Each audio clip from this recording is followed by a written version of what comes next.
Bismillahirrahmanirrahim. Assalamualaikum warahmatullahi wabarakatuh. Berjumpa kembali dengan Bapak masih dalam materi biologi kelas 10 bab yang pertama, yaitu tentang ruang lingkup biologi. Tujuan pelajaran dalam ruang lingkup biologi yang pertama itu peserta didik atau siswa dapat menjelaskan ruang lingkup biologi dan keterkaitan biologi dengan metode ilmiah.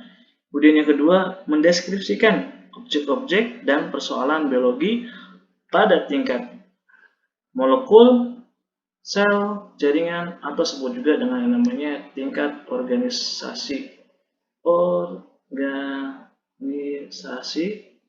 kehidupan. Nah, ini dia organisasi tingkat kehidupan. Itu apa? Tingkatan dari tingkat yang paling rendah menuju tingkatan yang paling tinggi. Contohnya itu dalam kehidupan. Kemudian yang ketiga, mengidentifikasi cabang-cabang biologi menurut objek dan persoalan yang dikajinya. Kemudian menganalisis manfaat biologi bagi manusia dan lingkungan yang ada di sekitarnya. Kemudian ini dia merupakan submateri ya yang akan kita pelajari. Yang pertama itu ada biologi sebagai ilmu, objek kajian biologi, cabang-cabang ilmu dan biologi, peran biologi bagi kehidupan. Kemudian yang pertama, apa itu biologi? Biologi adalah ilmu hayat yang merupakan bagian dari ilmu pengetahuan alam atau disebut juga dengan istilah sains. Nah, ini juga ilmu pengetahuan alam sudah kalian pelajari pada kelas 7 sampai kelas 9 tingkat SMP atau MTS. Kemudian, sains didefinisikan sebagai ilmu yang mempelajari gejala-gejala alam. Contohnya, mendeteksi apa penyebabnya tingkatan ekosistem ini menurun. Ada ekosistem alami, ada ekosistem buatan. Nah, itu mempelajari gejala-gejala alam. Kemudian, gejala di alam dapat terjadi pada benda hidup, biotik, dengan abiotik, atau sebut juga dengan namanya interaksi makhluk hidup. Interaksi makhluk hidup. Kemudian, biologi mempelajari gejala-gejala alam yang terjadi pada benda hidup, contohnya itu berkembang biak, proses reproduksi. Kemudian biologi sebagai berasal dari bahasa Yunani yaitu bios, hidup, dengan logos atau ilmu. Kemudian kajian dalam biologi yang pertama itu pasti ya ada atom ya. Beruntuk kecil, dia mempunyai namanya elektron, ada elektron proton, ada positif dan negatif. Atom ditemukan oleh namanya Dalton. Kemudian ada Thomson, ada Rutherford. Nah, nanti nih, atom ini akan kalian pelajari dalam materi kimia. Nah, Dalton.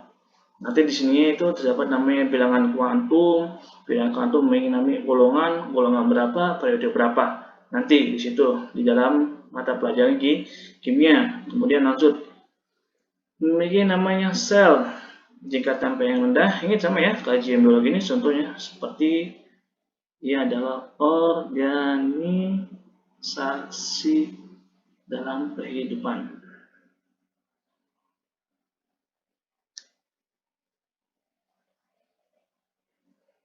Dari tingkat sel yang paling rendah menuju tingkatan yang paling tinggi, sel, jaringan, sistem organ, sistem organ, organisme, populasi, kumpulan dari berbagai jenis satu, populasi, komunitas, berbagai macam komunitas, ekosistem, dan biosfer. Inilah kajian dalam biologi. Semuanya tentang alam akan dipelajari dalam biologi. Seperti itu.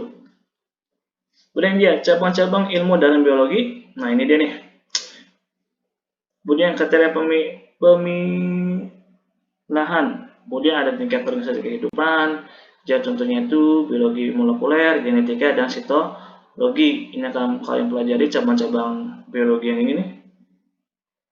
pada tingkat nanti tingkat lanjut itu tingkat perkuliahan. Objek biologi, virologi tentang mempelajari tentang virus, mikrobiologi tentang organisme dalam kehidupan, bakteriologi nah tentang bakteri, ekologi tentang hubungan lingkungan, evolusi yang sering terjadi ya antara yang teori siapa manusia itu berasal dari monyet atau ke kera. Ini evolusi yang sangat bertentangan dengan agama kita, agama Islam.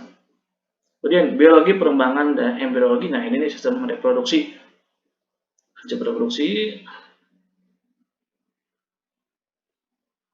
Kemudian biokimia, biofisika, dan bioteknologi. Nah bioteknologi ini nanti ketika kalian kuliah ini sangat menarik nih. Bioteknologi seperti itu. Contohnya itu seperti rekayasa genetika. Contohnya itu semangka tambah biji, melon tambah biji, jambu tambah biji. Seperti nah ini dia dipelajari dalam bioteknologi. Kemudian peran biologi dalam kehidupan. Yang pertama, nah ini nih dalam pertanian. Nah ini dia biologi itu bisa menemukan namanya inovasi ya, namanya itu inovasi kreatif dan manfaatnya banyak manfaat sekali biologi. Kemudian dalam pertanian itu contohnya buah-buahan tambah biji, foto jaringan biji, kemudian peternakan, inseminasi buatan itu ada contohnya itu reproduksi buatan, contohnya perkawinan silang antara sapi lokal dengan sapi interlokal. Nah ini dia dalam istilah kedokteran vaksin nih ya, apalagi kan sekarang zamannya pandemi ya, apalagi pemerintah gembor-gembornya vaksinasi massal masyarakat. Apalagi kan dari tingkat yang pertama itu tingkat tokoh, kemudian sudah terlaksana, kemudian masyarakat, dan sekarang nih vaksinasi terarah ke dalam pelajar. Nah, jadi dia pelajar. Makanya ini dalam surat edaran nanti diusahakan semoga ketika kita sudah tatap muka 80% 80% siswa atau siswi sudah melaksanakan yang namanya vaksinasi. Dan yang terakhir ada teknik bayi tabung. Ya, saya sudah pernah dengar bayi tabung yang dipelajari atau bukan dipelajari sih, yang sudah digunakan oleh Zaskia Meka, ya kan artis nih. Biasanya bayi tabung itu hampir 1 M lah ya biayanya itu bagi orang yang mampu. Kemudian transplantasi organ, biasanya organ jantung, ginjal, paru-paru. Makanya nih hati-hati nih untuk yang anak muda, kalian yang organ masih bagus, jangan sampai kalian mengalami transplantasi organ. Kemudian lingkungan mengatasi pencemaran akibat tumpukan minyak di laut dengan memanfaatkan bakteri, prozoo dan standar Tidak seperti itu. Itu peran biologi dalam bagi kehidupan. Kemudian satunya klasifikasi makhluk hidup. Klasifikasi makhluk hidup. Ini dia. Kita tahu ya, klasifikasi makhluk hidup suatu ilmu pengetahuan itu pasti dapat berkembang berdasarkan teknologi dan kemampuan manusia itu tersendiri. Cuma itu dari tingkat yang paling rendah, prokaryotik itu adalah yang tidak memiliki inti sel, no inti sel, yang ini yes inti sel. Nah, dari prokaryot yang memiliki inti sel itu bakteri, dan yang memiliki inti sel adalah jamur, tempe, rhizopus, kemudian padi, tanaman, dan lain sebagainya pakai tingkat yang paling tinggi animal. Nah ini dia, menurut Carl Woese membuat klasifikasi makhluk hidup ke dalam 6 kingdom. Pertama itu Archaebacteria, Eukaryoticea, Protista, Fungi, Plantae, dan Animalia. Kemudian ini dia, yang klasifikasi 6 kingdom, yang sebelumnya itu pasti 2 kingdom, sampai yang sekarang yang sampai kita gunakan itu 6 kingdom.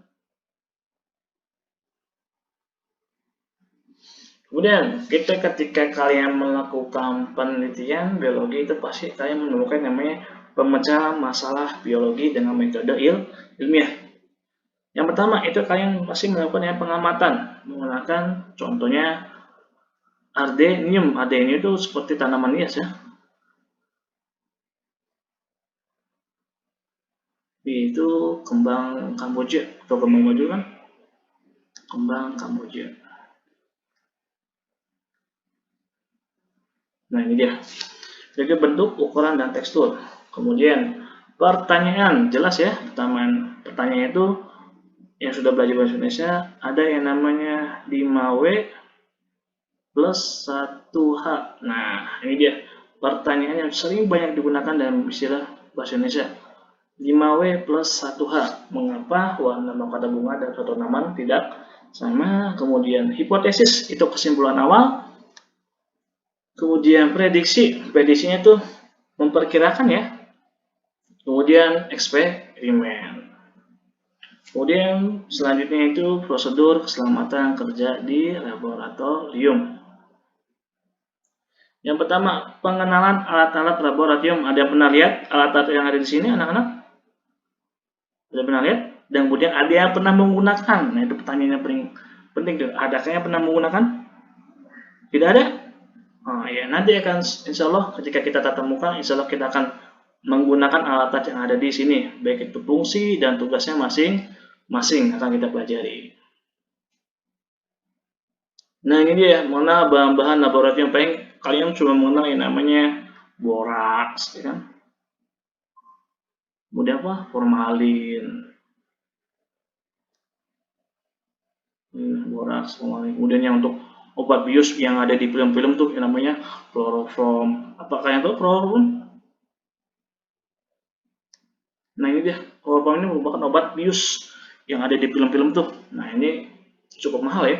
Kemudian untuk ketika kalian ingin membuat atau membeli bahan-bahan kimia ini, itu harus punya yang namanya surat pengantar. Surat pengantar dari sekolah. Takutnya apa? Takutnya ketika kalian ingin membeli bahan ini, nanti kalian disangka teroris. Jangan sampai ya. Makanya ada surat pengantar dari sekolah maupun dari laboratorium seperti itu. Jangan asal membeli bahan praktikum, itu nggak boleh. Harus ada prosedurnya ya. Pertama kalian harus mempunyai surat pengantar dari sekolah atau dari labnya masing-masing. Kemudian ini dia nih, mengenal prosedur kerja atau tingkat kehati-hatian. Nah, ini eksplosif, mudah meledak, kemudian dapat membakar, oxidizing, extremely flammable, itu dapat membakar, dan korosif yang sangat berbahaya bagi tahanan, contohnya itu asam basah, asam kuat, basa kuat, itu sangat berbahaya bagi tangan. Kemudian, nah ini gini, mempengaruhi tingkat kehidupan atau ekosistem alam. Dan toksik, nah toksik ini bukan masalah istilah dalam game ya, tapi sangat beracun. Apabila tertelan atau terbakar dari kulit. Nah ini dia lambang-lambang atau gambar-gambar tentang mengenai prosedur kerja seperti itu. Baik, mungkin segitu aja materi tentang pengenalan ilmu biologi. Jangan lupa subscribe, like, komen, dan share video Bapak. Bapak akhiri pertemuan hari ini. Bila taufiq wal hidayah. Wassalamualaikum warahmatullahi wabarakatuh.